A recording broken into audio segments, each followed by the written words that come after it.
Hi friends, welcome back to my channel. இன்னைக்கு நம்மளோட சேனல்ல வாழைக்காய் மசியல் எப்படி பண்றதுன்னு தான் பார்க்க போறோம். சோ வாங்க சேனலுக்குள்ள போகலாம். அதுக்கு முன்னாடி நீங்க ஒரு முக்கியமான ஒரு விஷயம் பண்ணனும். அது என்னன்னா என்னோட சேனலை Subscribe பண்ணனும். அதுக்கு நீங்க Subscribe பட்டனை ஒரு முறை பிரஸ் பண்ணிட்டு பக்கத்துல இருக்க பெல் ஐகானை பிரஸ் பண்ணீங்கனா தான் நான் பண்ற வீடியோஸ் உங்களால நெக்ஸ்ட் பார்க்க முடியும். இதுக்கு நான் ஒரு வாழைக்காவை நல்லா தோல் சீவி இந்த மாதிரி ரவுண்ட் ஷேப்ல நறுக்கி நான் இத வேக வச்சு எடுக்க போறேன். ஒரு ஸ்பூன் மஞ்சத்தூளும் கொஞ்சம் உப்பு சேர்த்து நான் தண்ணி ஊத்தி வேக வச்சு எடுத்துர்க்கேன். பாருங்க இந்த மாதிரி பஞ்சு மாதிரி இருக்கணும். நம்ம அதை பிரஸ் பண்ணி பாக்கும்போது இத நம்ம கையிலே மசிச்சு எடுத்துடலாம்.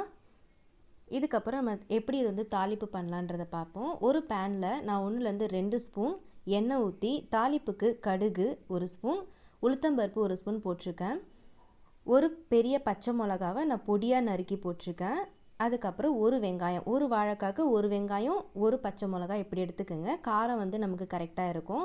இது நல்லா ஃப்ரை பண்ணிட்டே இருக்கணும். அதுக்கு அப்புறமா இஞ்சி பூண்டு விழுது ஒரு 1/4 ஸ்பூன் நான் போடுறேன். கொஞ்சம் இது பிரவுன் கலர் வர வரைக்கும் நம்ம ஃப்ரை பண்ணனும். கடைசியா கறிவேப்பிலை நான் வாசனைக்காக இதல போடுறேன். இப்போ மசிச்சு வச்ச அந்த வாழைக்காவை நான் இதல போட்டு ஃப்ளேமை ஸ்லோ பண்ணிட்டு மெதுவா பெரட்டி எடுக்கிறேன். இது ஒரு மாதிரி லைட் பிரவுன் கலர் வர வரைக்கும் நான் பண்றேன். பாருங்க இது ஓரளவுக்கு ரெடி ஆயிடுச்சு फ्रेंड्स. இத நம்ம சாதத்துல நல்லெண்ணெய் போட்டு பிசைஞ்சு சாப்பிடலாம்.